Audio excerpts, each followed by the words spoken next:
l'exploitation de la 5G ressemble à un bras de fer.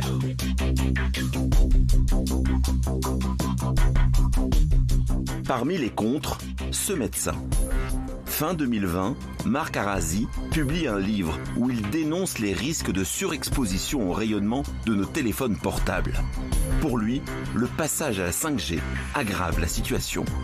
Aujourd'hui, il y a 5 milliards d'utilisateurs sur la planète et 5 milliards de personnes qui sont des victimes potentielles à différents niveaux des problèmes sanitaires liés aux ondes. Vous avez les problèmes de fertilité, que ce soit masculine ou féminine. On a la question de l'augmentation des cancers du cerveau en France. Des risques pour la santé, mais qui manquent d'arguments scientifiques irréfutables. Alors les pour, à l'image d'Emmanuel Macron, s'affichent comme défenseurs, voire comme militants de cette nouvelle technologie. Et évidemment, on va passer à la 5G. Je vais être très clair. On va expliquer, débattre, lever les doutes, tordre le cou à toutes les fausses idées. Mais oui, la France va prendre le tournant de la 5G parce que c'est le tournant de l'innovation. Et la bataille s'engage. Les pétitions anti-5G fleurissent. Des manifestations s'organisent. Et certains vont même jusqu'à brûler les premières antennes.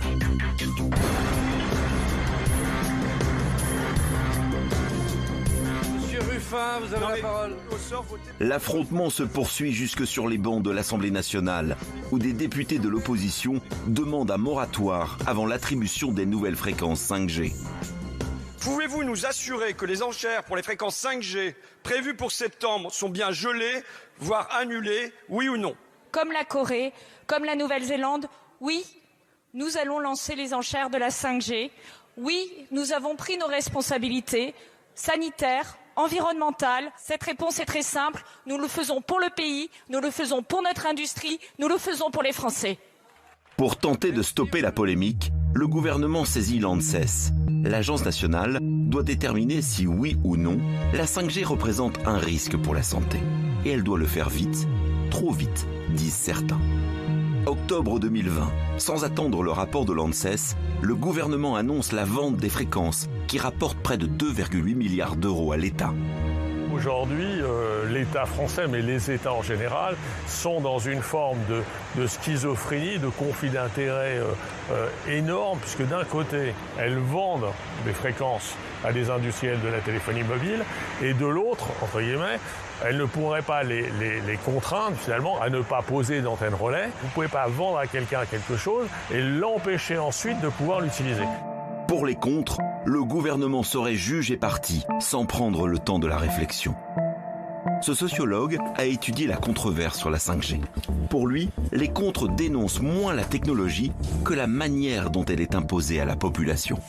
Il y a une préoccupation sur le fait qu'au moment où on déploie, on n'en sait pas suffisamment.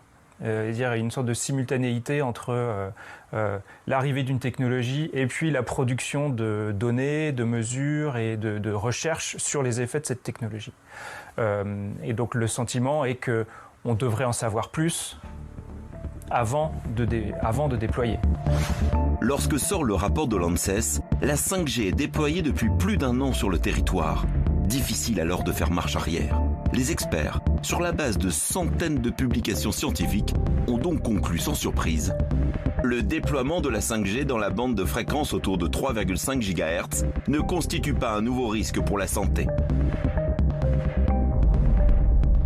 D'où cette question qui fâche. L'ANSES est-elle vraiment indépendante des choix du gouvernement ? Je ne pense pas qu'il y ait de pression directe sur l'ANSES pour rendre des travaux qui aillent dans un sens ou dans un autre. Par contre, il y a une pression du contexte qui est le déploiement anticipé de la technologie. Il y a un calendrier. Il faut faire cet état des connaissances dans un temps imparti, assez court finalement, étant donné la quantité de données et d'études à passer en revue. C'est une forme de pression, travailler vite. Une chose est sûre, plus de temps aurait permis à l'ANSES de mieux finaliser son expertise avant l'attribution des fréquences, ce qui aurait eu pour avantage de couper court aux critiques.